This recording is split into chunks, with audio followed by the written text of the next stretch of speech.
Atenção lojistas! A GIB está completando 45 anos e quem ganha o presente é você. Chegou a promoção Marcas da Sorte GIB.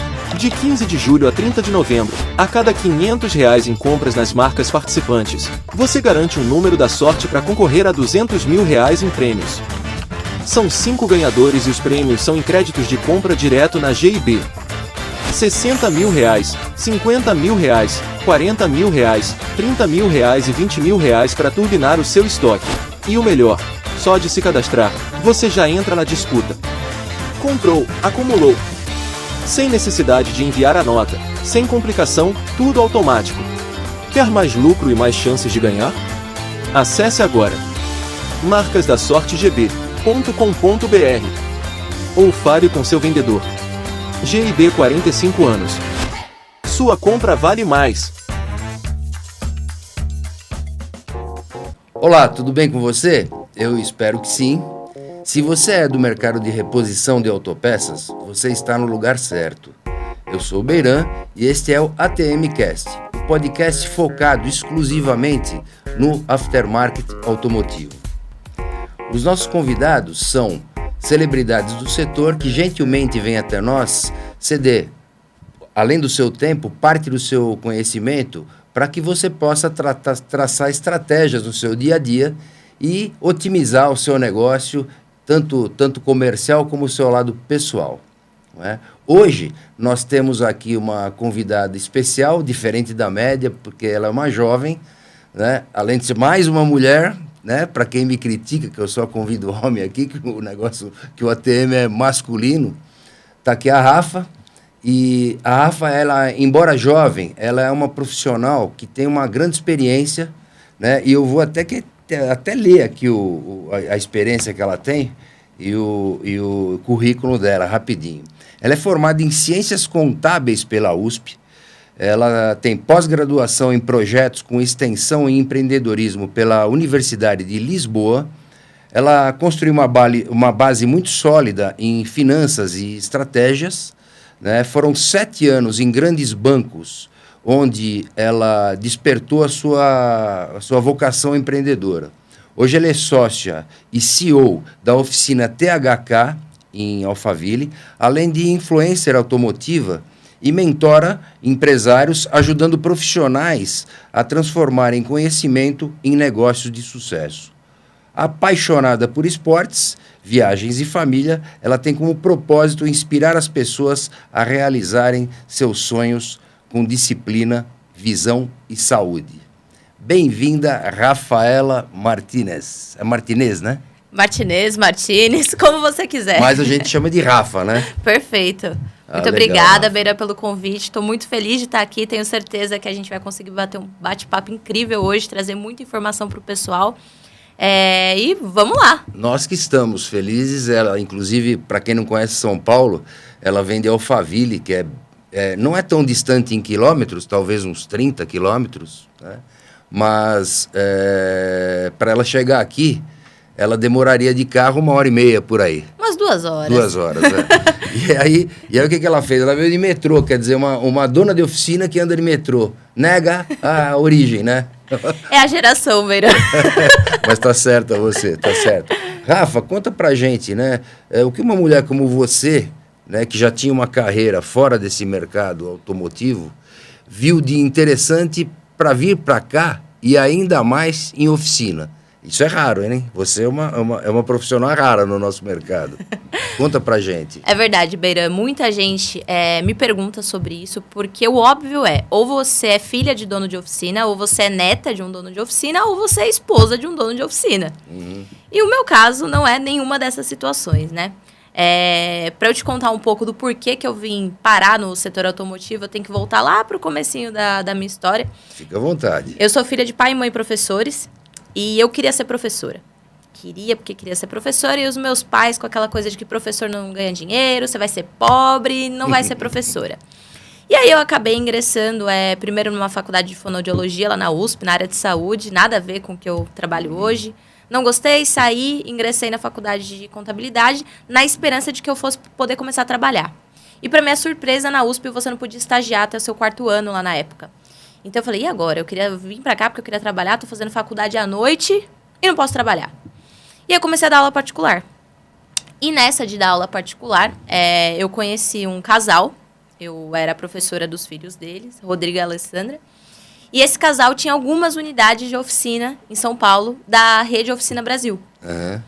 E eu comecei a ajudar eles no dia a dia. Eles chegavam em casa à noite, né, no final do expediente, eu estava com as crianças, eu já estava fazendo contabilidade, então eu ajudava eles com fluxo de caixa, fechamento, DRE, e comecei a ver que o negócio era interessante.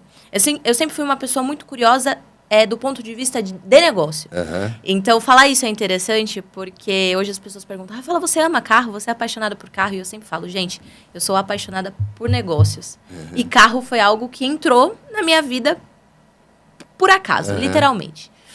E aí, nessa de ajudá-los, eu vi que tinha uma oportunidade muito legal. E eles colocaram à venda uma unidade da oficina que ficava no Extra Aeroporto. Era franquia, se eu não me engano, franquia, né? Era franquia. Tinham, acho que, mais de 50 unidades pelo Brasil. Eles tinham algumas em São Paulo. E queriam vender essa unidade do Extra Aeroporto. E essa família morava em uma casa dos meus pais, de aluguel. E aí, eu tinha 18 anos na época, Beira. Eu tinha acabado de completar 18 anos. Cheguei para os meus pais e fiz uma proposta indecente, que eu não sei até hoje como que eles aceitaram, mas eles sempre confiaram muito em mim. Que foi a seguinte, por que vocês não trocam a casa que eles moram pela oficina que eles estão vendendo? E os meus pais aceitaram, Beira. Uma coisa assim, muito... Sou grata até hoje, mas eu falo, eu não faria isso com a minha filha de 18 anos, jamais. Mas assim, que bom que eles confiaram, porque deu muito certo. A gente realmente fez a troca. Então, aos 18 anos, eu assumi uma oficina. Era uma oficina pequena, tinha os 5 elevadores, mais ou menos 100 mil de faturamento. Era uma oficina focada em mecânica. E aí, a única coisa que a franquia falou para nós foi a seguinte, olha, legal, ela tem muito domínio financeiro, tem uma visão de negócios, ela vai conseguir administrar o negócio, mas vocês vão precisar trazer alguém forte para a operação, porque ela não tem nenhum domínio de mecânica. E aí, na época, a gente foi atrás da pessoa mais experiente da rede, que era o Alexander, conhecido no mercado como Bola. E a gente trouxe ele para ser o gerente da oficina. Acho que eu lembro desse cara, hein? Esse é das antigas mesmo. Ele é das antigas. Nasceu em oficina e ele veio e a gente ficou trabalhando lá junto por mais de 3 anos. E a oficina sempre de pé, enquanto operando. Isso, você continuava seus estudos? Continuava, estava na faculdade. Eu estudava à noite, então eu trabalhava de dia e estudava à noite. Tá. E aí, quando eu estava no 4º ano da faculdade, eu ganhei uma bolsa para estudar na Universidade de Lisboa. E aí, nesse momento, eu tive que tomar uma decisão muito difícil, porque eu não era a dona da oficina, né? Neste momento, eu era uma funcionária. Tá. Então, eu administrava, mas os meus pais que viam a cor do dinheiro, né? E aí, eu falei, olha, eu não tô vendo muito espaço, eu não tinha a cabeça que eu tenho hoje, então não tinha aquela coisa de imaginar a expansão, de ter uma segunda franquia. Então, eu falei para os meus pais, olha, acho que eu quero seguir a minha carreira, eu acho que eu quero seguir na carreira financeira mesmo. Vi todos os meus amigos entrando em banco. Nesse momento do 4º ano, já estava todo mundo trabalhando em banco. E eu falei, olha, acho que eu quero ir para essa carreira, eu não posso perder essa oportunidade de estudar fora. E aí, eu fui. E aí, eles tentaram colocar minha irmã. Eu tenho uma irmã 5 anos mais nova do que eu, a Marcela. E nessa época, eu estava com 21... Ela tava com 16. Super moleca, adolescente. Total, tava terminando ainda o ensino médio. Mas seus pais iam pra oficina? Não, meus pais eram professores. Sabe que professor no Brasil, eles têm que ter no mínimo 3 empregos, né? Então, eu trabalhava de manhã, de tarde e de noite. A minha mãe também era locutora. Essa sala, inclusive, me lembra a sala que ela trabalhava. Que ela fazia aquelas coisas de, bem-vindo ao Shopping Eldorado. Minha mãe fez isso por 25 anos. Enfim, eles não participavam da operação, realmente tinham o trabalho deles. E eles tentaram colocar minha irmã. E a minha irmã odiou. A minha irmã não encontrou no negócio de jeito nenhum. Mas ela segurou as pontas. Ela ficou lá, tocando o dia a dia do administrativo, porque a gente teve uma educação financeira muito pesada. Meu pai e minha mãe são professores de matemática.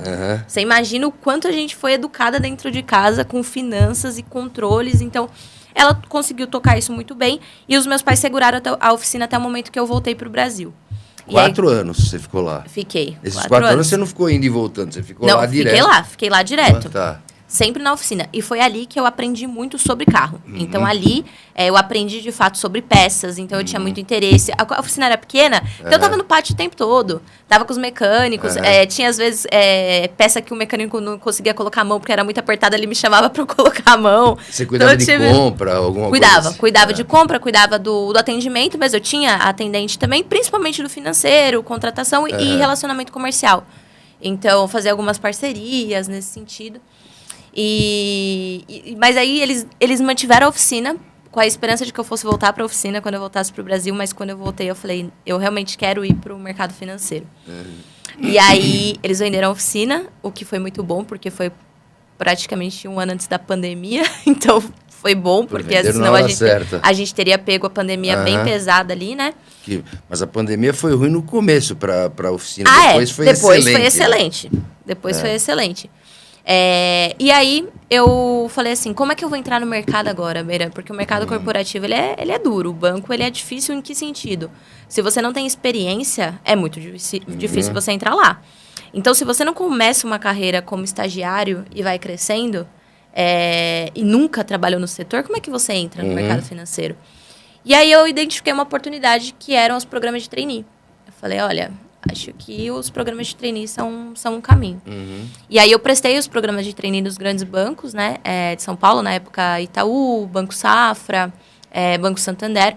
E também prestei alguns setores do ramo automotivo, como a Honda, por exemplo. Porque eu falei, acho que vai dar um fit muito legal ali.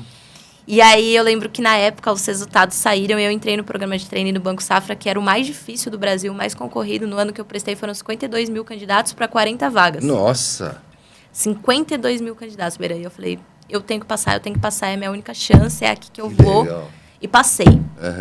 E eu entrei no Banco Safra, a princípio, para trabalhar com contabilidade, só que toda a equipe, durante todo o processo, especialmente uma pessoa da RH chamada Renata, que eu levo no meu coração até hoje. Quem sabe ela assiste esse episódio. Manda pra ela. Porque ela mudou a minha carreira completamente, Beira. Ela foi uma... Sabe, a gente acho que durante a vida encontra umas pessoas assim, né? Foi tipo uma mentora tua, vai. Que tem um start, algum marco que faz você tomar um caminho completamente diferente do que você tomaria.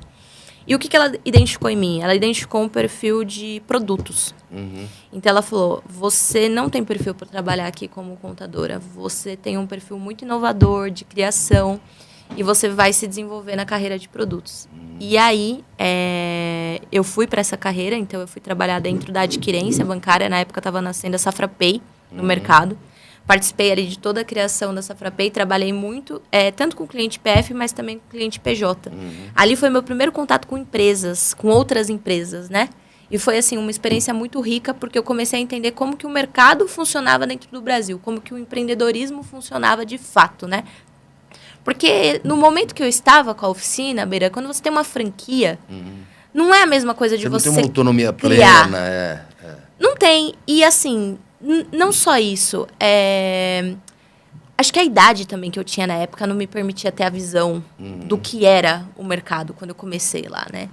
E aí dentro do banco você já começa a ter contato com pessoas mais experientes, pessoas que já tiveram diferentes experiências, e isso fica mais claro. E aí eu fiquei no Banco Safra durante um tempo, trabalhando então com desenvolvimento de produtos, sempre criando muitos produtos novos. E veio uma oportunidade de ir para o Banco Santander. E aí eu fui para o Banco Santander para trabalhar numa linha de cartões de crédito para pessoa jurídica. Então, novamente, trabalhando com essa coisa muito pesada de qual é a necessidade do empresário. E ali no Santander a gente tem de tudo. A gente tem desde o MEI até, né, as maiores empresas do Brasil. E a gente ali criando o cartão de crédito, entendendo a necessidade do cara que é grande, tem funcionário e precisa do cartão portador. Desde o MEI, que é o cara que só está precisando de um crédito para fazer a compra dele. E foi uma experiência muito interessante. Depois de um ano especificamente nessa área, eu tive a oportunidade de ir para uma área global do banco. Então, durante 3 anos eu atuei em um projeto que ainda não posso dar muitos detalhes aqui, tá saindo do papel, mas que atende todos os países do grupo. E aí foi uma experiência muito legal, mas o que aconteceu neste momento que eu mudei de área? O Bola, aí agora a gente volta toda a conexão da história. O Bola, que trabalhou comigo lá atrás, fundou a THK, que é a oficina que eu sou sócia hoje.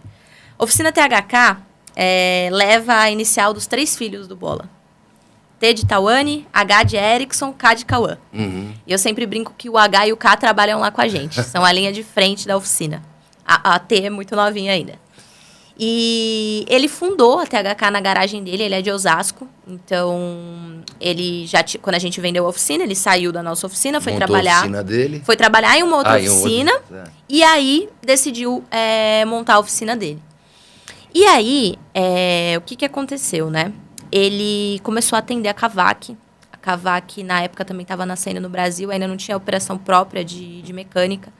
E o Bola é muito bom. Ele é um mecânico muito bom, assim. Uhum. Tecnicamente, com certeza, um dos melhores do mercado. E ele conseguia consertar carros da Kavak que nenhuma outra oficina fornecedora conseguia. Uhum. E a Kavak começou a mandar mais carros para ele e ele não tinha como expandir, né? E aí ele veio conversar comigo e com meu pai. Meu pai estava perto de aposentar, então meu pai está fazendo 60 anos agora, dá aula desde quando tem 18, né? A aposentadoria chegou. E aí a gente falou, olha, acho que pro meu pai é um momento interessante, te ajudar, entrar como sócio investidor, porque ele vai aposentar e não tem o que fazer. E ele é muito novo, não quer ficar sem trabalhar. E eu falei, mas eu não, porque eu tô no momento de virar gerente dentro do banco. Então eu tava num momento muito especial, tinha ido para essa área e tava praticamente já com a cadeira de gerente na mão. E aí o meu pai entrou no negócio, Beira. Só que o que aconteceu? Ele entrou no negócio e me agarrou junto, sem opção. Por quê? Meu pai nunca foi do setor, nunca. Ele não entende nada de carro. E nem de negócio. Então ele me pedia ajuda todos os dias pra tudo. Rafaela, o que você acha disso aqui? Rafaela, não sei o que, não sei o que. Rafaela, não sei o que. Até a hora que começaram a me pedir cartão de crédito emprestado. Aí eu falei, ai. Que ele tá crescendo demais o negócio, realmente tá crescendo. E eu comecei a olhar mais de perto, porque eu falei, acho que tem uma oportunidade interessante Isso aqui. que ano era, Rafa? Isso foi a gente tá em 2025? Foi em 2023. Pura, super 24, recente. 25. Não, 22, 23, 24, 25. Foi de 2022 para 2023. Porque eu entrei na THK no começo de 2023, efetivamente. E o meu pai entrou em 2022, a THK tá completando 4 anos esse mês. Estamos de aniversário. E aí, ele entrou e quando eu fui ver, eu já tava no negócio, Beira. E aí, nesse momento que eu já tava no negócio, eu sentei com os dois, chamei uma conversa e falei assim, olha, eu acho que eu tô visualizando uma oportunidade muito grande de crescimento aqui. Dá pra gente ir por essa linha, atender tal cliente, dá pra gente ir pra funilaria. Mas assim, eu não quero só mecânica inicialmente. Era só mecânica. Eu falei, eu não quero ser filha do dono. Se for para eu participar do negócio, eu quero efetivamente atuar como sócia, fazer escolhas como sócia e também ser remunerada como sócia. Então, a minha proposta é que eu tenha 1/3 da sociedade. E traga uma skill que vocês dois não têm, que é a administrativa. Então, dá aqui na minha mão que eu vou escalar o negócio, eu vou trazer gestão, eu vou organizar o financeiro e vou trazer o marketing, que era uma coisa que eles nem olhavam em nenhum momento. E aí eles toparam, o Bola sempre gostou muito, muito de mim, ele me tem como uma filha, os filhos dele têm até ciúmes de mim. E eles aceitaram, então eu entrei na sociedade em 2023. Eu tô na THK, vai completar quase 3 anos. Nossa, é muito recente. É muito recente, Beira, é muito recente. E eu entrei na THK trabalhando no banco ao mesmo tempo. Então aí começou o desafio. Como é que eu concilio uma cadeira de gerente dentro do banco com a oficina? E foi um período muito difícil. O primeiro ano foi muito difícil, porque eu queria estar na oficina, não conseguia. Ainda se fosse Bradesco, o Bradesco é lá na Cidade de Deus. Do lado, lá exato. Do lado, eu trabalhava no Santander Interlagos. Nossa, entre a minha sede e a oficina eram 33 quilômetros. Não, mas de muito trânsito, de muita... terrível, muito. Por isso que, imagino. Só que uma coisa engraçada, né, que eu sempre falo, você falou no começo aí do podcast. Eu ando muito de metrô e trem. E a linha de trem é a mesma. Então, também eu andava muito por isso. É muito fácil. Sai de um trem, pega o outro, tá na mesma linha. Super prático. Mas, claro, era um trabalho. E aí, Beira, foi muito difícil esse primeiro ano. Mas é uma coisa que eu me orgulho muito e gosto muito de incentivar que as pessoas façam isso. Inclusive, isso tem muita relação com o trabalho de mentoria que eu faço hoje. Que é incentivar pessoas que estão no corporativo, no mundo financeiro, e que são muito boas no que fazem, a ter o próprio negócio, a ir para o mundo do empreendedorismo. Eu sou apaixonada por empreender, eu sou apaixonada pelo Brasil, eu sou, assim, fã do Brasil, porque o Brasil é um lugar que tem oportunidade para você construir o que você quiser. O que você quiser fazer, tem gente para comprar. Nós somos mais de 220 milhões. Sabe, o que você fizer, se você fizer bem feito, vai ter cliente. Então, isso me brilha muito os olhos, sabe? Das pessoas que são muito boas no que fazem. Você não pode ficar trabalhando para os outros o resto da sua vida. Se você é muito bom no que você faz, você tem que ter o seu próprio negócio.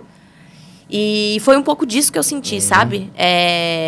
Eu já tive uma escola de idiomas também no meio do caminho. Então, eu sempre quis ter um negócio. Mas foi muito difícil, não vou negar. Era à noite, sempre aquela coisa de dormir 4 ou 5 horas por noite. Devia trabalhar todos os sábados. Todo sábado trabalhando. Todo dia de home office eu tava na oficina. Então, tipo, saía de uma reunião do banco, já alguém ia me chamar na oficina pra eu responder alguma coisa. E foi um período muito, assim, muito turbulento durante muito tempo. Meus últimos 3, 4 meses ali no banco, eu já tinha tirado o pé, eu já tava realmente assim, não dá mais, eu não quero mais ficar vou ter um burnout e não quase consegui isso. resolver nenhum lado nem o outro. Nenhum lado, nenhum outro. Não tô conseguindo focar no banco, não tô conseguindo focar na oficina. O que eu faço? Ibeiran, 28 anos eu tinha, quando eu tava com essa dúvida na cabeça. Eu tenho 29 agora, completei 29 esse ano. E eu falei, cara, o que eu faço? Eu tenho um emprego dos sonhos. Eu tô num cargo que praticamente ninguém da minha idade alcançou aqui dentro do banco. O que eu faço?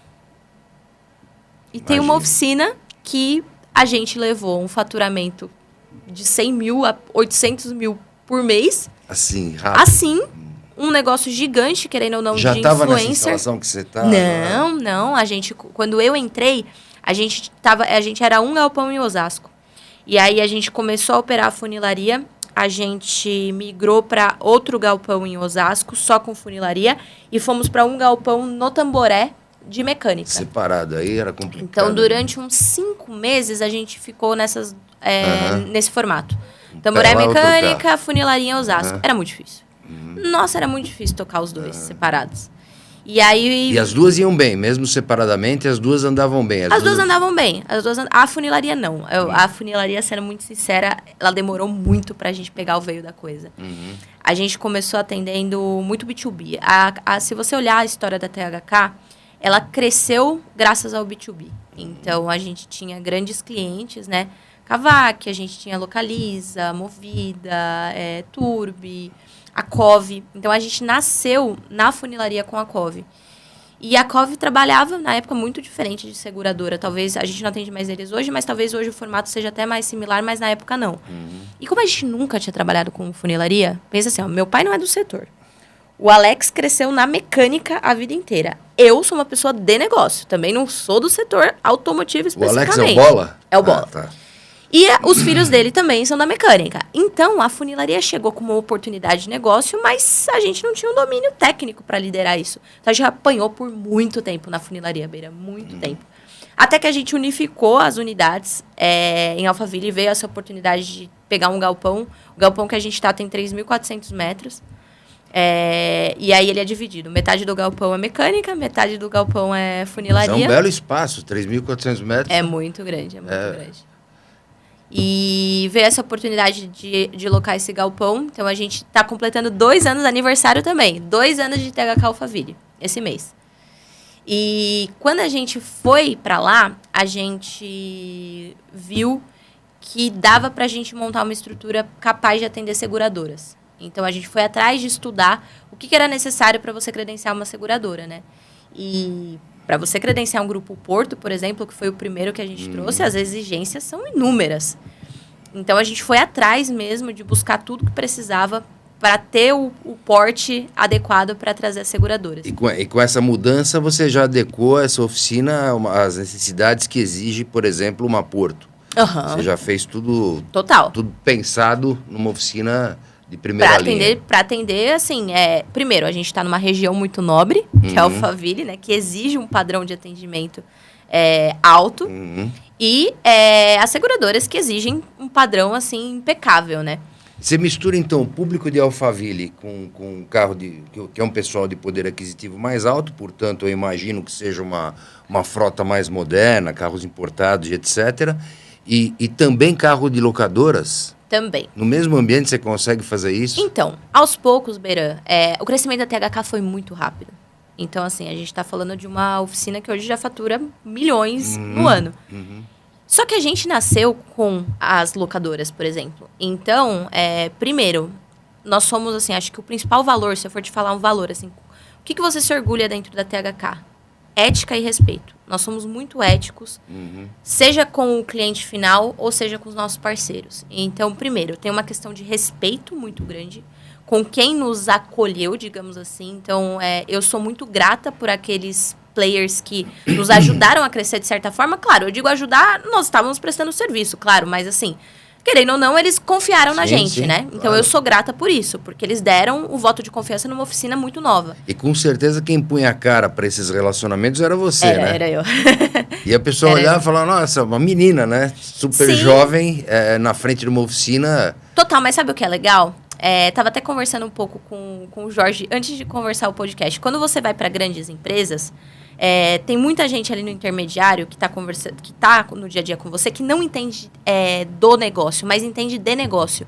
Então, isso é muito bom para mim, Beiran, porque eu consigo desenrolar sobre negócio com essa galera muito fácil. Nem eu, nem ele sabe como é que vai ser feito o conserto do carro.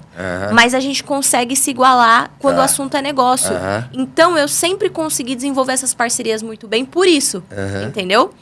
Então, retomando o ponto, eu sou muito grata. Então, primeiro, a gente não poderia simplesmente cortar esses parceiros do nada. Então, quando a gente chegou em Alphaville, a primeira coisa que eu identifiquei foi, putz, eu vou ter que fazer uma transição aqui de carteira, porque eu preciso aumentar ticket médio, o público aqui é diferente. Então, assim, como é que eu concilio cliente de locadora com cliente de seguradora com particular? Com particular de Alphaville. Então, foi tudo muito bem planejado. Então, eu cheguei, tomei a decisão de parar de trabalhar com uma primeira locadora, expliquei os motivos, falei, é uma questão realmente de estratégia de crescimento, muito obrigada pelo momento de parceria até aqui, fizemos tudo muito bem calculado, demos tempo ao tempo e desvinculamos. Segunda coisa, preciso atrair cliente particular da região, como é que eu faço isso? Com marketing.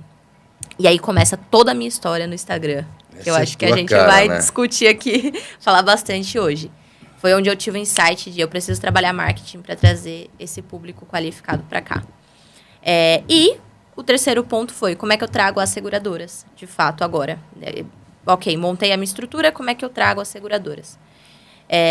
Então, assim, tudo, Beiran, que a gente faz é muito pensado. A gente não toma nenhuma decisão na emoção ou decisões sem fundamento. A gente sempre pondera o que a gente tem a perder, o que a gente tem a ganhar. Nós temos apetite ao risco, então às vezes a gente se arrisca mesmo para ver o que vai dar, mas sempre consciente do risco que a gente está tomando. Então, quando foi em maio, a gente se credenciou ao primeiro grupo de seguradora, que foi o Grupo Porto. E na sequência a gente veio trazendo os outros grupos. Então, a gente também trabalha com o Grupo HDI, a gente trabalha com a Tóquio Marine, com a Agente Seguradora, com a Zurich. Então, hoje a gente tem realmente praticamente todas as seguradoras ali. E só que o que aconteceu, Beiran? A gente apanhou muito no começo. Muito, mas muito mesmo. A gente, vou falar uma coisa aqui. Eu sou transparente. Nós não sabíamos que se fazia precificação por hora de serviço de funilaria. A gente cobrava tudo por peça. Então, quando chegou a seguradora, chegou o Cília, um olhou para a cara do outro e falou, meu Deus, o que é isso? O que são essas horas que estão pedindo aqui para precificar? A gente não tem ideia de como é que faz. E aí, a gente começou a contratar pessoas qualificadas no mercado. E o Bola, com certeza, não entendia muito de funilaria. O negócio dele é mecânica. Ele é de mecânica, ele entende de funilaria de que ponto de vista? Do ponto de vista técnico. Então, ele olha um carro, ele sabe qual peça precisa trocar e se dá para fazer funilaria ou se dá para fazer um martelinho. Mas a parte burocrática, a parte de orçamentação, que é o carro-chefe do negócio, não. E muito menos seu pai. E muito menos meu pai.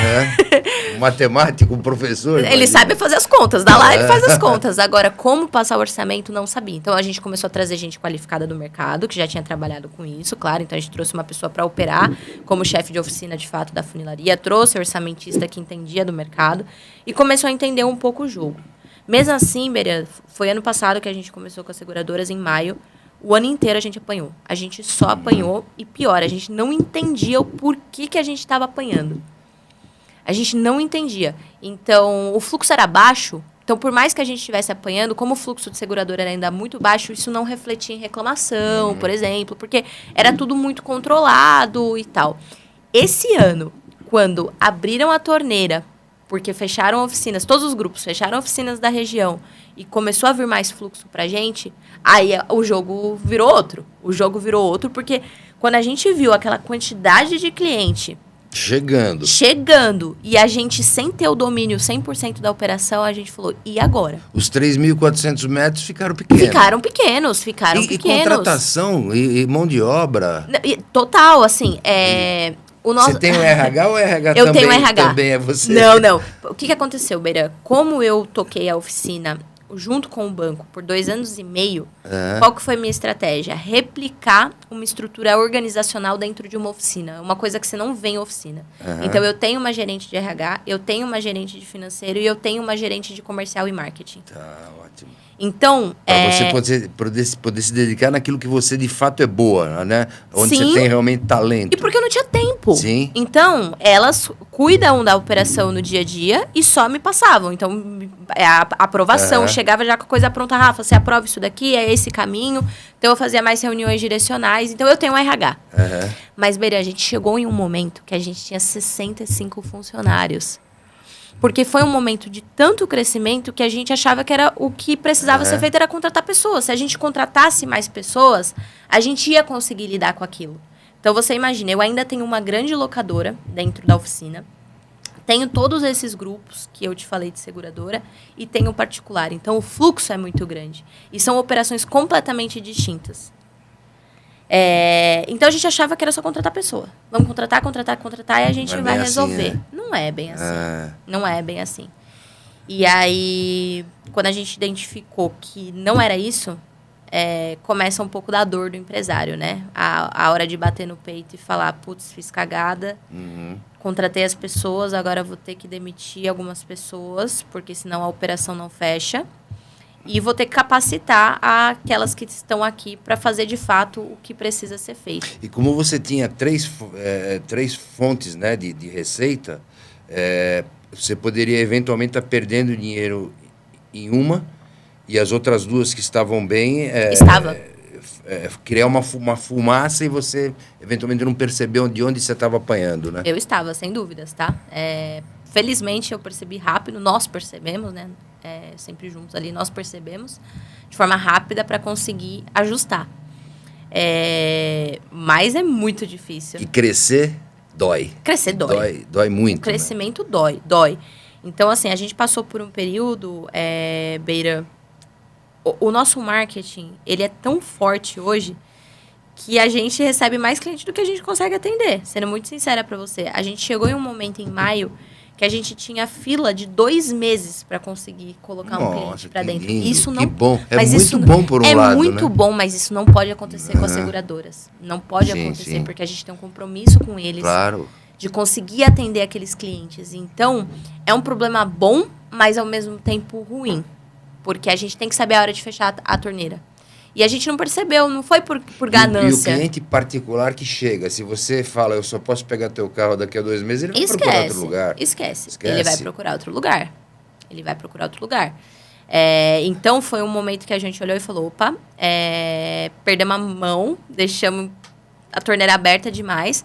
E, assim, o que eu sempre gosto de falar foi bom, e foi bom ver que, assim, não é uma questão de ganância, de quero atender todo mundo, porque muito cliente acha que é isso, né? A gente atrasa um carro, aí ele vê a oficina cheia de carro, fala que vocês querem atender mais do que vocês conseguem, vocês só pensam em dinheiro, e não é isso.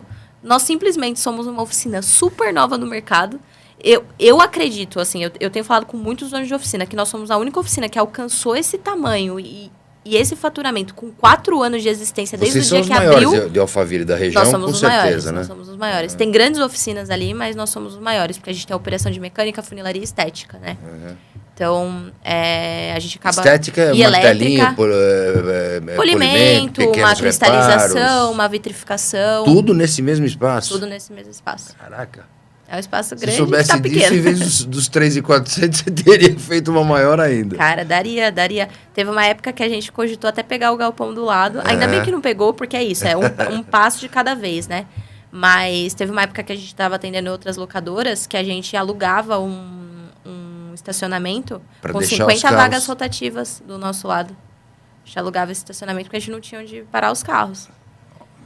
Mas hoje a gente conseguiu, né, adequar o nosso tamanho mesmo. Então, foi em maio desse ano, Beira, quando a gente viu que a gente estava com mais clientes que a gente conseguia atender. Nesse momento, o crescimento doeu muito. Doeu muito. Eu não tinha uma reclamação no Reclame Aqui. Uma. Em 15 dias, do nada, meia dúzia de reclamações. Nunca tinha acontecido. Minha página nem existia lá. Minha nota no Google era nota 5. E, de repente, a nota caindo. E eu falei, gente, o que está acontecendo? E assim, ao mesmo tempo que é ruim, é doloroso, né? Você quando você é dono, você sente, não sente a dor? Muito, muito. Você sente muito, você fica triste, É um filho teu. chateado. Estão falando mal do meu filho. Não, meu filho tirou nota vermelha, o que eu fiz? A culpa é minha. E aí, doeu, mas ao mesmo tempo foi bom, porque foi a única forma, Beira, de enxergar que os clientes estavam sofrendo alguma coisa. Porque o funcionário não te conta. O funcionário que não atendeu bem um cliente, ele não vai te contar. O funcionário que viu que o carro ficou com algum defeito e o cliente reclamou, não vai te contar.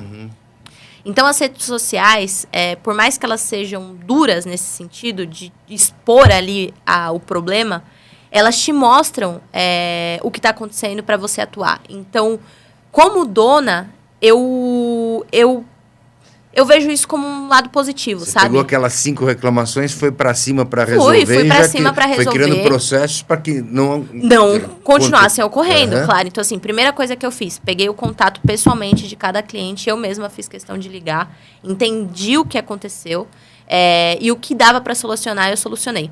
O que é ruim, entre aspas, do setor de serviços é que, geralmente, quando um cliente reclama, já não tem mais solução. Porque o serviço... Então, exemplo, reclamação de atraso do serviço. Demoraram muito para entregar meu carro, fiquei 20 dias sem o carro. Já era, não tem mais como eu consertar. É diferente do setor de produtos, que o cliente reclama porque o produto não chegou, e aí você vai lá e manda o produto, ou porque o produto veio com defeito, você vai lá e troca o produto. No de serviços, muitas vezes já era, não tem como você corrigir. Então, isso é um pouco difícil de serviço, mas você vê que quando você escuta o cliente, só de você se colocar à disposição do cliente ver que o próprio dono está se dando ao trabalho de ligar para ele, entender o que aconteceu, já deixa uma imagem diferente, sabe? Você não consegue voltar atrás, claro. Mas, por exemplo, quantas vezes eu cheguei a falar, olha, tem algo que eu possa fazer por você? Às vezes a pessoa fica feliz com o polimento que você dá para ela, um alinhamento no carro, sabe? E, poxa, eu prefiro fazer isso e a pessoa sair menos chateada da minha oficina do que o resto da vida ela ficar com aquela imagem de que, nossa, a oficina é uma porcaria ou a oficina é desonesta. Então, eu gosto muito de fazer esse trabalho. Não vou falar que não é difícil, eu me estresso muito. Acho que... Eu imagino. É o meu ponto alto de estresse, é realmente lidar com as reclamações. Mas não tem outra pessoa para fazer isso que não seja eu. Não tem. Então, eu faço questão de fazer. Quando dói, Beira, você já deve ter passado por isso. Quando dói é quando o cliente ele ofende a sua honra. Então, eu já peguei caso de cliente abrir Procon falando, foi o primeiro Procon que eu tomei, foi o primeiro e único, falando que a gente foi desonesto na hora de fazer o orçamento e trocou a peça errada. Nossa, isso... Eu fiquei possuída, mas possuída. Isso não. Possuída. Falei, não, isso Atrasei não. a entrega, Atraso a entrega, esqueço de comprar a peça, tudo certo. Agora, isso não. Isso não. E aí, Beira, respirei, liguei pro cliente, conversei. Você acredita que eu consegui fazer ele tirar a reclamação do Procon e ainda me deixar um elogio no Google? Sabe por quê, Beira? Eu falo que os 3 sócios são muito bobos. A gente acredita muito nas pessoas. A gente acredita muito em todo mundo. Acha que todo mundo é honesto, que todo mundo é legal. E a vida não é bem assim. Então, com o tempo e com as experiências, a gente foi aprendendo a se blindar. Então, o carro não entra dentro da oficina sem checklist completo. Não entra. A gente tira foto de tudo. Porque o que a gente recebia de reclamação de... meu pneu não é esse aqui. Vocês trocaram meu step. Ai, o meu extintor, vidro não meu tava isso. quebrado. Ai, meu extintor... Beira, tem pessoas que Imagino. realmente não perceberam e vão reclamar de forma genuína. Mas tem pessoas que são desonestas. Elas estão ali Muito, muito. na esperança de que você pague pelo prejuízo delas, entendeu? Então, a gente foi se blindando nesse sentido. A gente colocou câmera na oficina inteira. Parece o Big Brother. Tem câmera em todos os lugares que você imaginar. Pra gente se proteger com esse tipo de coisa. Porque a gente, Beira, isso é o meu orgulho e falo tranquilamente, durmo tranquila. Nós somos muito honestos, muito honestos. Então, assim, tem muita oportunidade pra gente ganhar dinheiro. A gente não precisa ganhar dinheiro enganando as pessoas. Não precisa. E ainda mais eu sendo uma mulher, eu faço muita questão de ser uma oficina que é diferente. Porque o mercado tem muito essa visão das oficinas. Do mecânico que engana, da oficina que inventa serviço pra mulher, que mente. E, poxa... Eu não posso falar uma coisa na internet e fazer outra na minha oficina. E uma coisa, inclusive, que a gente não faz na oficina é o seguinte. Os nossos mecânicos não recebem remuneração variável. Isso é ruim para o meu negócio, porque, de certa forma, eu não incentivo eles a trabalharem mais, mas é muito bom no sentido de que não faz sentido nenhum eles inventarem um serviço. Nenhum, porque eles não têm nada a ganhar com isso. Porque qual que era a minha preocupação, Beira? Eu não estou na oficina o tempo todo. Os meus sócios não estão na oficina o tempo todo. Então, se o mecânico ele ganha remuneração variável, quem me garante que ele não vai inventar? Óbvio, você cria cultura, você cria treinamento, você confia nos seus profissionais, mas você não sabe. Então, foi uma forma, por exemplo, mais uma forma que eu encontrei de blindar a gente, né? Para que as coisas sejam feitas da forma que a gente realmente espera, sabe? E é legal porque hoje, quando mulheres vão na oficina, elas realmente falam, olha, fui muito bem atendida. O público feminino deve ser muito grande, né? É grande. Sabe o que é legal? Eu tinha preparado um roteiro de perguntas aqui. Não quero mais nada. Eu falo muito, né, Verão? Não, e você já está respondendo boa parte do que eu iria te perguntar. Não, muito legal. É por aí mesmo, Rafa. E, então, voltando, você tem um público feminino grande, né? Porque como você põe muito a tua cara na internet, inclusive, pessoal, você que nos ouve aí, o Jorge vai deixar todos os contatos da Rafa aí, mas eu sugiro que vocês a sigam, porque ela faz um trabalho muito legal, diário, frequente e de bastante importância, não só para nós que somos do mercado, mas para um público em geral, né? Ela dá opiniões a respeito de carro, de funcionamento, custo de manutenção, frequência de manutenção, entre outras coisas. Então, eu sugiro fortemente que vocês a sigam. Voltando, né? A mulherada deve usar muito. Em Alphaville deve ter muita mulher que não sai dali. Né? Eles não querem sair daquela bolha que é Alphaville. Não sai. Para levar o carro, por exemplo, em Osasco, onde era a sua oficina anteriormente, né? Eles sentem confiança de deixar o carro numa oficina em Alphaville. Sim, com certeza. Tem um público bem bacana, feminino.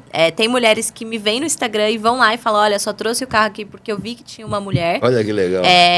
Eu quero muito capacitar mais mulheres para trabalharem na oficina. Então, hoje, meu administrativo é praticamente 100% feminino. No produtivo, eu não tenho uma mulher. Ainda não, né? Ainda não. Porque realmente não tem na região. Se você olhar para os centros de treinamento do setor, por exemplo, um Senai, ele não tem nenhum... Eu tenho o Senai do lado da oficina, mas não tem nada de setor automotivo. Então, não tem mulheres sendo capacitadas ali na região. Então, é muito difícil de encontrar. Toda vez que eu abro vaga, a minha prioridade é que eu encontre uma mulher, mas é muito difícil. Mas nesse sentido, vão vir surpresas por aí. Estou num novo projeto relacionado à educação, que deve ficar de pé até o final do ano para capacitar mulheres para o setor. Não vou dar detalhes porque é novidade. Num próximo, você vai ter que me chamar de novo. Não, vou te chamar de novo, com certeza. Já vi que precisamos uns 3 podcasts para você contar. E você vê, né, num período tão recente, você conseguir ter vivido tudo isso, né? Ainda falando em capacitação de mão de obra, hoje você deve, não sei se você assiste a gente com frequência, acho que você nem tem tempo para isso, mas existe a Carla Nórcia, né? A Carla Nórcia, ela tem a Insight, que é a agência dela, e é uma grande influenciadora do setor, uma grande executiva do setor. Você a conheceu lá no evento que nós vimos lá na Fiesp, né? E ela criou um produto agora que chama-se Vagas Automotivas. É espetacular, porque é o seguinte, é mais ou menos uma agência de emprego como a Cato, só que focada no nosso setor. Então, você tem ali vaga de vendedor, balconista, estoquista de loja, mecânico, enfim, começou agora um projeto também, assim como a sua história aí, super recente, ela acabou de lançar, ela trabalhou bastante nos bastidores até maturar e criar as ferramentas necessárias. Mas ela startou para valer mesmo agora, e ela tem tido um número de adesão, tanto de empresas interessadas em contratar, como de colaboradores disponibilizando seu currículo. Pode ser uma saída, porque... Não, já estou utilizando, eu estou no grupo da AMA, né, que ela faz parte... Ela é a presidente da AMA, inclusive. Acompanhei, nossa, e você sabe que no dia do evento, eu não falei com ela pessoalmente, vou ter que agora encontrá-la de novo para conhecê-la efetivamente. Ela é e eu fantástica. gostei muito da plataforma. Eu tenho um grupo com várias oficinas que eu formei depois de um evento da doutoria esse ano. E logo quando eu voltei no dia seguinte do evento, a primeira coisa que eu fiz foi divulgar a plataforma para eles. Porque é uma necessidade do setor. Então, assim, é uma ideia genial. Eu espero que tenha muita gente se aplicando lá para que a gente também tenha, enquanto dono de oficina, né, tenha bastante opção ali para escolher. Muito bom. E esses movimentos, né, tanto a AMA como Mulheres Automotivas, que começaram agora também super recente, por isso que eu falo que tem a ver com você, que você é super jovem e a tua vida acontece muito rápido, né, muito intenso o teu dia a dia. Então tem a AMA e tem Mulheres Automotivas também, que é da Paola Brandão, né? Então se você não Eu assisti esse podcast. Já assistiu a Paola? Assisti. É ótima também, ela é ótima. E ali você tem bastante oportunidade. Eu puxei esse gancho porque você falou que você tem a intenção de colocar mulheres também na mão de obra. Claro que não todo tempo tem serviço que é pesado para a mulher, a gente sabe disso, né, na reparação. Sim. Mas tem muita coisa que eu acho que a mulher tem um nível de detalhamento muito melhor que o nosso. Tá? Então, a Escola do Mecânico, inclusive eu estou para trazer a Sandra Nalha aqui, que ela é uma doida também, trabalha, feito uma maluca. O Jorge tem tentado o contato com ela, difícil conciliar as agendas, né? Mas eu acompanho bastante o trabalho delas, e a Carla Norte é uma entusiasta do trabalho da Sandra e da Escola do Mecânico. Ela tem a Escola do Funileiro também. Eu devo conhecer a Sandra nas próximas semanas. Ah, é? Então você reforça, fala o Beiran que é você lá no podcast. Pode deixar, deixa comigo. Mas ela é fantástica, é super experiente e tem tido um público feminino. Acho que todo esse movimento da AMA, Mulheres Automotivas, etc., né? E o Vagas, acho que tudo isso aí tem motivado o crescimento feminino. Inclusive, né, eu tenho sido elogiado pelas minhas filhas, eu te falava agora, né, antes de nós entrarmos aqui para gravar, mas eu tenho 4 filhas, né? E elas têm acompanhado. Nossa, pai, você está colocando... Eu falei, porra, tem acontecido isso. E meio que naturalmente está acontecendo. E essa vamos dizer, a entrada das mulheres torna o setor mais agradável. Acho que se você colocar mulherada no setor, por exemplo, de estética, vai ser um sucesso. Né? Porque a mulher é mais detalhista no trabalho. E assim, Beiran, quando você olha, óbvio, para o nosso setor não tem esse tipo de estudo, mas quando você olha para grandes empresas assim do setor financeiro, que é o que eu venho, existem estudos que mostram que empresas que têm mulheres na liderança e em maior número no quadro de funcionários têm melhores resultados. E no meu dia a dia, eu observo, por exemplo, que as minhas funcionárias mulheres, elas não faltam. Uhum. Ah, tem filho, o filho fica doente? Não falta. Quando falta, avisa. Se falta, é justificado. Uhum.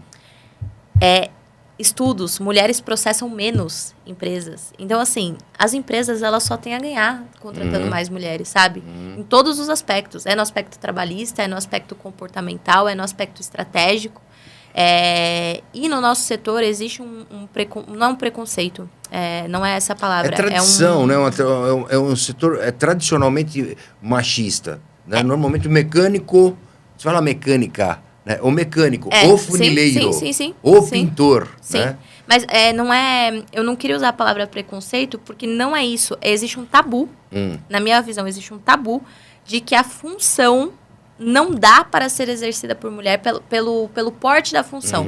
E quando a gente olha hoje para mecânica e a gente olha para os carros que estão saindo, cara, grande parte da manutenção é elétrica. Você não tem mais aquela coisa pesada de ficar tirando um motor. Claro, também tem. Também tem. Mas assim, tem outras Tem muita possibilidades. coisa que você resolve hoje com um scanner. Às vezes é muito mais tecnologia informática. E com um toque que o toque feminino poderia ser mais adequado. Super. Então, assim, isso falando da mecânica. Então, assim, tem esse tabu. E por que tem esse tabu? Porque não falam sobre isso. Então, acho que um dos meus papéis pro ano que vem é começar a mostrar para as mulheres, efetivamente, até a gravar o serviço dos meus mecânicos e mostrar, gente, vocês conseguem fazer isso aqui. Tipo, você consegue fazer isso aqui. É mais fácil do que fazer faxina numa casa. Tipo, dá para fazer. E na parte de funilaria, se você olha todas as funções, então a gente está falando que a gente tem o funileiro, a gente tem o montador, a gente tem o preparador, a gente tem o polidor, a gente tem o lavador, a gente tem o orçamentista. Todas essas funções podem ser exercidas por mulheres. Algumas muito mais difíceis do ponto de vista de peso mesmo, né? Que é, por exemplo, um funileiro. Então, o trabalho do funileiro ali é muito pesado. Então, por exemplo, uma menina com meu porte, por exemplo, não ia aguentar, provavelmente. Mas, assim, não é impossível. Então, quantas mulheres volto no tema, quantas mulheres você vê trabalhando, dando um dobrado, fazendo faxina pesada? Você acha que essa mulher não vai aguentar fazer a funilaria de um carro? Fácil. Tem uma coisa também, né? A remuneração do nosso setor, ela é crescente, né? A gente tem os estudos aí, eu falo sempre com o Fiola a respeito disso. O nosso setor está remunerando cada vez melhor e está numa crescente, né? Por conta até da sofisticação da frota, né? Da parte tecnológica, como a gente está falando agora, né? A necessidade de operar, scanner, ter a liberação, né? Aí vem o right to repair, né? Que é a liberação das informações pelas montadoras para que o aftermarket possa fazer esse trabalho, né? Mas esse é um assunto para outro podcast, a gente pode começar por aí. Eu tinha algumas perguntas para te fazer nesse sentido, mas a verdade é que, como a remuneração cresceu, isso pode ser uma oportunidade para esse público aí. Você pega essa mulherada, por exemplo, que está trabalhando para fazer faxina. Porra, cá entre nós, claro que é uma profissão que merece todo o respeito, como qualquer outra, né? Mas a remuneração muitas vezes é muito baixa para essa mulher, que ela tem sim capacidade de oferecer aquela mesma mão de obra para limpar uma casa para trabalhar na sua estética automotiva. Por exemplo, na parte de finalização, porque quando você entrega um carro para um cliente lavado, cheiroso, bem tratado e eventualmente com uma higienização bem feita, o cliente não esquece aquilo. Sem contar que você pode aumentar teu ticket aí, que você vai falar, você não quer trocar teu filtro do ar-condicionado, você não quer fazer uma revisão no teu sistema de ar-condicionado, e por aí vai, né? Você tem uma mulher fazendo isso, eu acho que dá até um charme no teu produto. Né? E dá um atendimento. Serviço. A gente começou a falar sobre o tema quando você me perguntou sobre o público feminino lá na oficina, né? Imagina a confiança que eu dou para uma mulher quando uma mecânica atendê-la, quando uma polidora atendê-la. É diferente. É diferente, entende? Então, sem dúvidas, é algo que eu quero trabalhar, é algo que eu quero mostrar para o público. Porque eu falo, eu não sou muito do mimimi, do machismo, feminismo, não, Beira. Eu sou mais de ver as coisas do ponto de vista prático. Então, para mim, hoje, existe um problema. É o tabu das pessoas não saberem que é possível fazer e não terem noção do salário do setor. Até fiz uma enquete no Instagram esses dias. Vocês têm noção de qual que é o salário do setor, né? E muita gente respondeu, nossa, nunca imaginei. Então, assim, você pega... vamos falar de freelancer, não vamos nem falar da remuneração mensal, só para fazer uma comparação com esse tema da faxina. Lá em Alphaville, o mínimo de uma diária de um montador é R$300, o mínimo. Você não ganha isso numa faxina. Diária de um funileiro, no mínimo, é R$500. Você não ganha isso numa faxina. Entende? Olha a oportunidade aí, né? E assim, só está no começo, né? Só está começando essa onda, né? Então, outra coisa, né, que agora me ocorreu aqui, você deve conhecer a Bárbara Bier, né? Que ela é da... Conheço. Como é que chama? Sim, conheço de ela estava lá naquele evento. É que aquele evento não deu tempo de eu te apresentar para todo mundo. Eu queria te apresentar para o Fiola.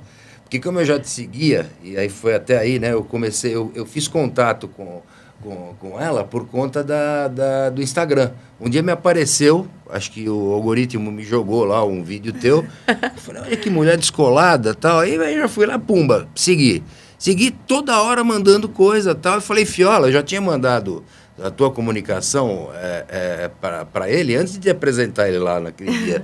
Aí eu falei, você vai nesse evento do Sindirepa? Você falou que ia, nós nos encontramos lá e estava todo mundo lá, a Bárbara, a Carla, e, enfim, tinha uma mulherada top lá. Não deu tempo da gente fazer a apresentação de todo mundo. Não, nossa, eu conversei com tanta gente, mas inclusive, ainda ficou muita gente que aquele eu queria evento foi conversar. fantástico, Foi né? maravilhoso. Foi super produtivo, 2 horas. Eu dei parabéns pro Fiola, a organização, e quem organizou foi a Carla Nórcia, né? Muito bom, muito bom. Então, eu dei parabéns para eles, achei um evento produtivo. Esse pessoal tem feito um trabalho muito legal, os sindicatos, né, que até outro dia todo mundo tinha preconceito quanto aos sindicatos, né? Então, tanto ANDAP, Sincopeça, Sindirepa, o pessoal é preocupado com o serviço que eles prestam.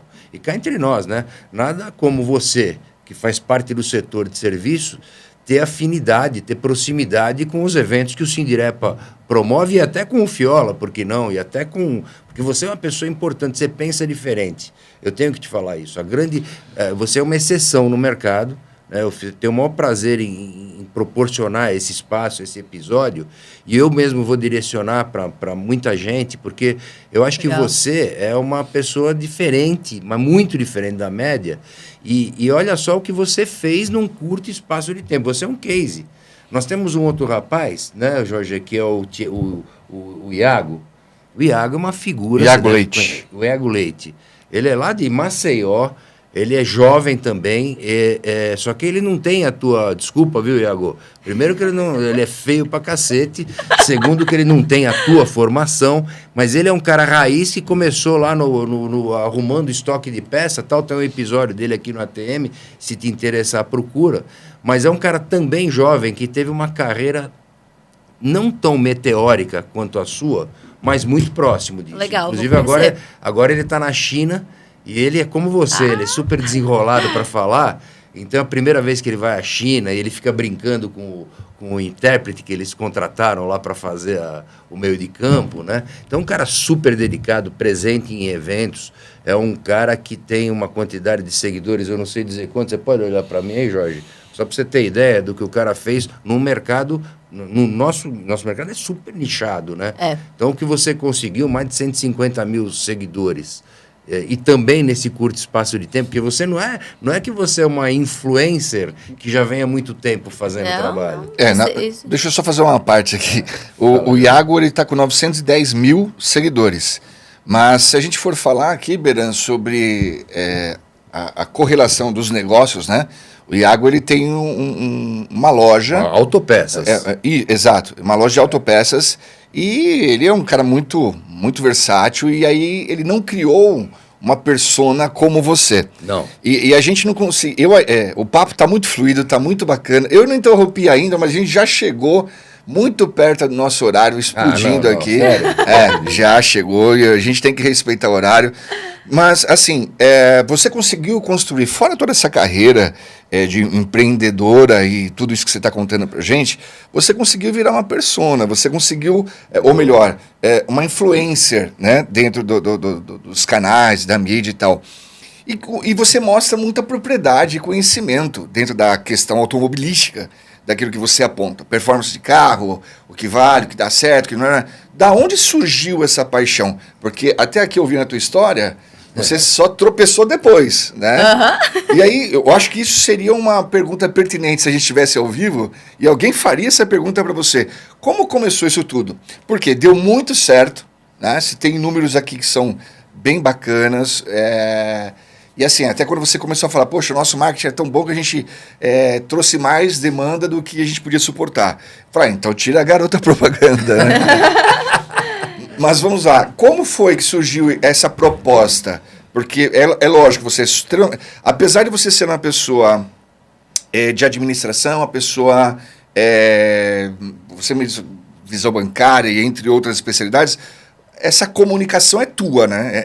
É natural. Mas de onde saiu isso tudo? Para você literalmente meter as caras e transformar, né, essa questão toda hoje, em tão pouco tempo, em um canal de divulgação de conteúdo para um público aberto, que no caso é o público final.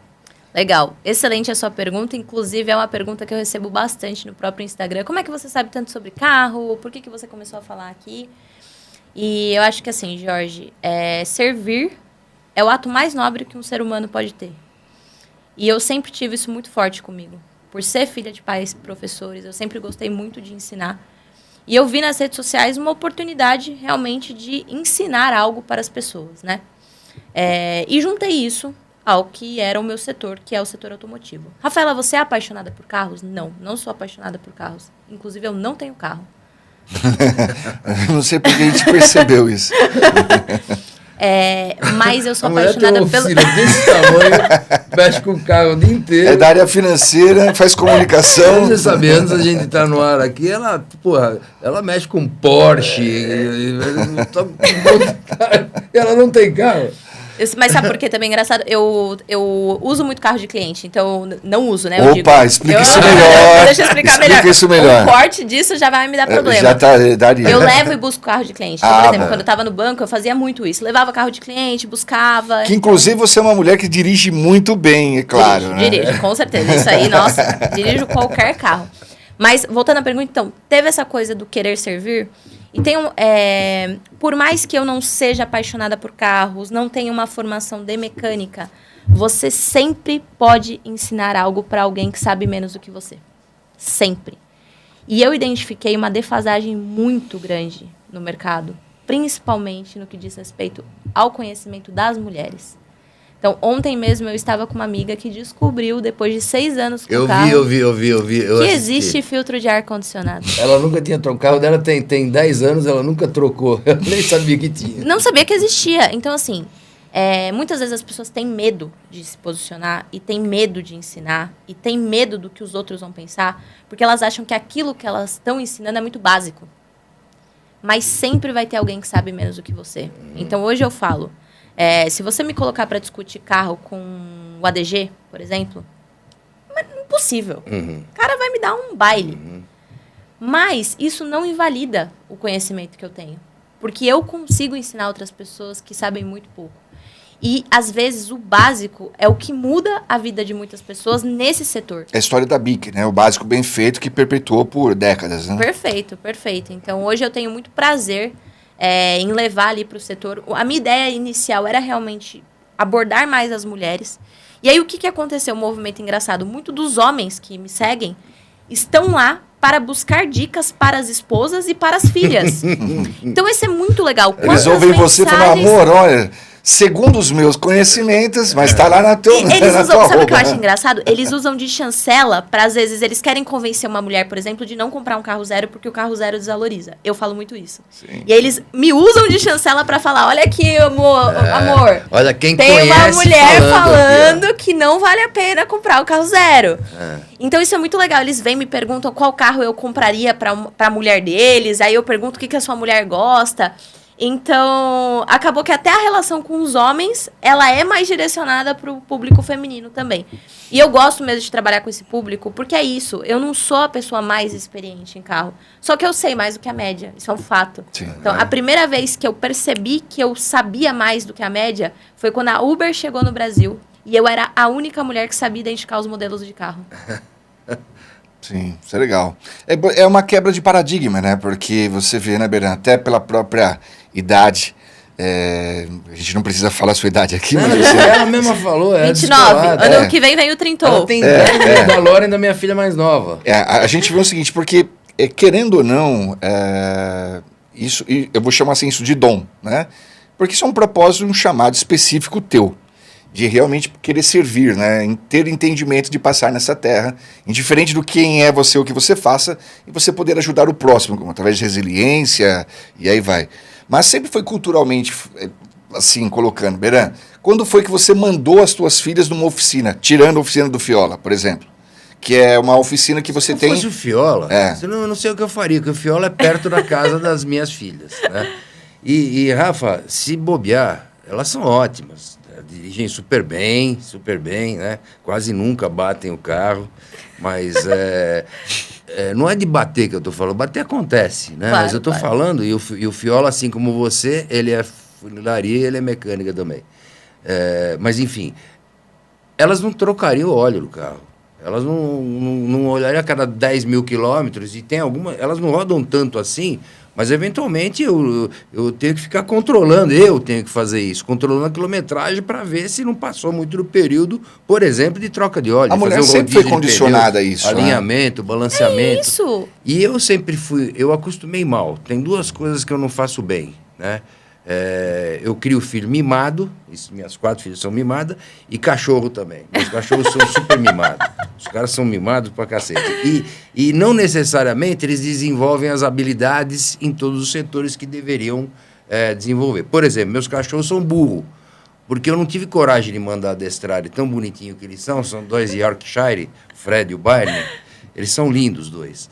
E aí eu não tive coragem de mandar adestrar, porque a primeira aula do adestrador, Jorge, eu fiquei vendo o cara, sendo um pouco mais incisivo com o teu filho, né? Meus filhos, caralho, não vai adestrar. Ficaram burro, né? Mas as filhas não, as filhas ficaram inteligentes, puxaram a mãe.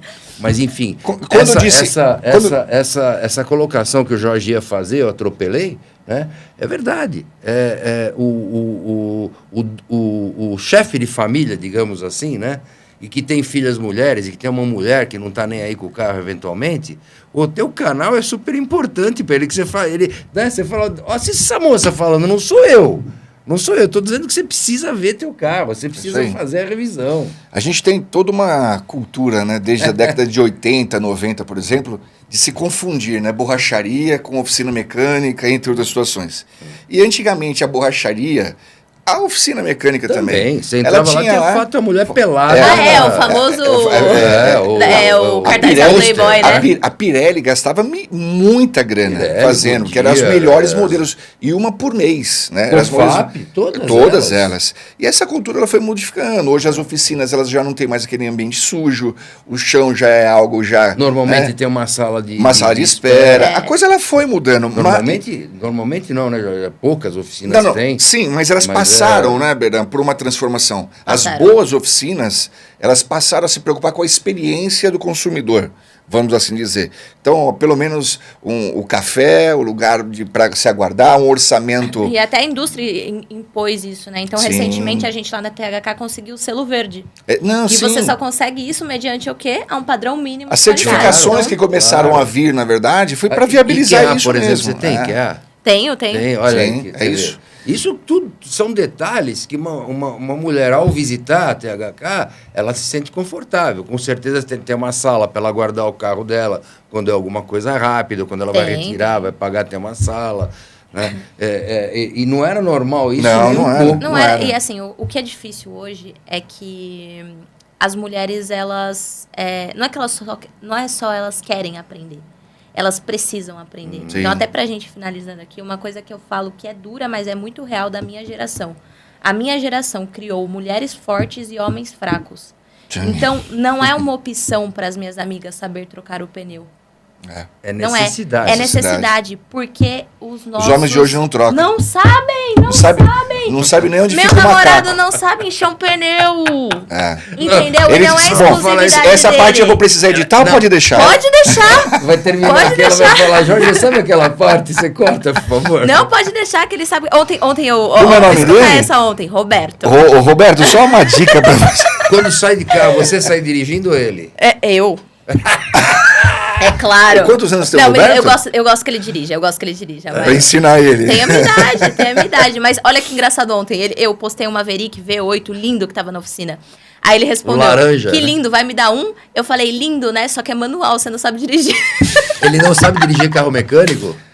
O Roberto realmente ele faz parte dessa geração incrível que a internet transformou. É a geração inteira, mas é inteira, tá? Todas as amigas eu falo com tranquilidade. Sim. Então, assim, não é opção. Não. A gente fala brincando e tal, mas é por isso que eu disse que isso em você eu enxergo isso como um dom característico, algo que está em você. Porque a tua geração não tem essa proposta. Não tem. Não vem com isso no manual de vocês. Eu já sou geração Z, eu nasci no primeiro ano da geração Z. Então você imagina o caos que veio depois. Não, e o que vai vir ainda, que é o absurdo. Bom, mas é isso. Rafa, eu preciso chegar aqui às considerações finais. Pelo tempo. O papo, assim, que pena. Muito fluido, muito bacana. Eu posso dizer para você que... Daria para ficar pelo menos aqui mais uma hora, né? Fácil. tem conteúdo, tem muita pergunta que eu gostaria de fazer Cara, não. aqui para você. Ó, quer ver? Eu vou mostrar pra audiência, não tem brincadeira. Eu tenho aqui, mas olha, tem as que eu faço. Dá uma Olha olhada, só, Rafa. Gente! Não, ó, é que, não, 80% você respondeu Aí na eu sua falo fala. demais, acabei com o Não, roteiro não, do Beira. O Jorge também colaborou. A gente faz um levantamento aí pra gente, né? Eu só tenho uma que eu coloquei até aqui pra você ver. Ó. Você confirmou, pergunta principal, tá vendo? Ó? Pergunta principal. Essa ela Posso não fazer? respondeu? Não, essa Não, ela então não deixa eu respondeu. só agradecer a participação dela. Então, Rafa, agradeço demais a sua gentileza, a sua simpatia. Obrigada. Você ter vindo aqui pra gente foi muito bacana, né? A gente vai depois divulgar nas Episódio redes super sociais. diferente da O episódio média que nós demais. fazemos. Eu fiquei... Embora todos sejam bons, né? Não, sem Mas tem comparar. cada feio amigo meu que vem aqui, eu falo, não é possível, ela abrilhantou. Eu vou fazer uma paralela aqui, né? Dizem que o mercado de autopeça não é um mercado sexy. E sexy não pela questão da erotização. Sexy na questão da atração. Atratividade, né? Você transformou isso de uma forma muito mais fluida. Muito. Legal. Então, eu acho que isso é uma missão realmente que você tem para abrir esse mercado. Muito me alegra em ter conhecido você aqui. Deixo os meus parabéns. Muito Roberto, obrigada. você tem o muito... Jorge, ó, tem uma coisa que nós somos aqui verdadeiros, tá? Nunca vi ele falar nada assim Não, pra ninguém aqui. é. E de fato eu senti a mesma coisa. Sim. Dá pra sentir emoção nos seus olhos quando Sim. você fala. Eu tenho muita energia, Beira. Eu gosto Você muito tem, de você- fazer eu o Eu que só queria faço. mandar um recado pro Roberto. Você é uma mulher forte. Manda. Roberto, toma cuidado, porque placa preta hoje em dia tá em alta, tá? Ele deve entender o que é isso. É pra não entender Ele mesmo. sabe carro mecânico, porra. É pra ele não entender. Olha Rafa, só. um beijo pra você. Obrigada, muito obrigado, Jorge. viu? Obrigada. Volte mais vezes aí. Beran, devolvo pra você. Jorge não teve nem tempo de falar hoje da campanha. A gente nem combinou vamos de não falar, Vamos a gente pular, combinou, porque, é. puta, Vai embora. muito bom o episódio. Olha só, pergunta principal, Rafa. De que canal você compra mais? Você compra mais concessionárias, distribuidores de autopeças, varejo ou internet? Hoje, pelo meu modelo de negócios, que é primordialmente atender seguradoras, concessionárias, porque as peças precisam ser genuínas, originais, né? Tirando o que você faz porque você deve ter um faturamento dividido aí, não sei se você pode falar em percentual, mas quanto é concessionária no teu negócio hoje? Ah, eu não vou saber te dizer em percentual, Beira. Mas é uma boa parte. É uma boa parte. Uma boa parte. Quando o carro é de particular, você deve comprar essas peças no mercado. Quando é particular, eu sempre tento explicar para o cliente o que é uma peça genuína, o que é uma peça original, o que é uma peça paralela, o que é uma peça de desmanche. Sempre tento explicar para ele. E dependendo do poder aquisitivo do cliente, da exigência, a gente trabalha no que é a melhor opção para ele. Tá. Via de regra, o nosso principal canal é distribuidor. Então, a gente tem distribuidor direto, porque a gente é grande. Então, a gente tem autopeças para atender nossa demanda do dia a dia, mas a gente tem estoque próprio. Então, a gente As vai... peças de giro você tem estoque lá? As Tenho. peças principais. Filtro de Pastilha de óleo, freio. pastilha, óleo, Tá. pneu eu também tenho. Tá.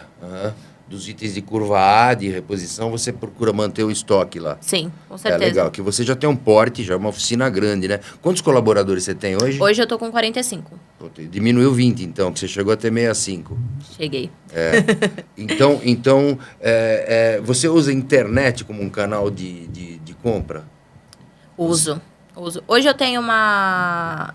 Na funilaria eu uso uma plataforma chamada Particify, Sei. que foi um ponto de virada, assim, dentro da oficina. Quando a gente passou a usar essa plataforma, ajudou muito. A gente conheceu visitando uma outra oficina. Por isso a importância de você visitar outras oficinas, né? Sempre trocar experiências. Galera vê isso como concorrência, eu não. Eu sempre vejo como construção e evolução para o isso aí. setor como um todo. E na parte de mecânica, a gente utiliza muito telefone. Tá. Então a gente já tem, né, o contato direto, já tem o relacionamento. Tá. Faz a compra pelo telefone. Quem tem motoboy próprio manda pra gente. A gente tem motoboy daí na oficina também que vai buscar. Para retirar, porque como você está em Alphaville, um pouco longe de São Paulo, você precisa Preciso. dessa velocidade, né, para mandar buscar a peça, né? Legal, Rafa. Eu queria só uma coisa, que você desse aí suas considerações finais aí, deixasse para a audiência, aquela câmera é sua, faça no teu tempo aí e manda pau, no teu tempo. Deixa o Jorge para lá que ele já está olhando no relógio, eu conheço ele. Foi um prazer participar desse episódio. Queria parabenizar aqui o Beirão, o Jorge, porque organizar algo desse tipo para o setor é bem valioso. Sei que as pessoas do nosso setor ainda não são muito ligadas em podcast, mas assim, tudo tem que ter um começo. Então, com certeza, eu não tenho dúvidas de que esse vai ser o maior podcast do setor. Eu estou muito feliz de ter feito parte. Muito obrigada mesmo pelo convite. Obrigado. Eu que agradeço, Rafa. E você que nos ouviu até agora, tenho certeza que foi um dos episódios mais legais que a gente já fez até agora, embora a gente não seja especialista em entrevistar prestador de serviço, mecânico, oficina, né? Mas acho que valeu, eu agradeço pelo teu tempo, espero que tenha sido útil e semana que vem estaremos de volta. Valeu? Até mais, tchau.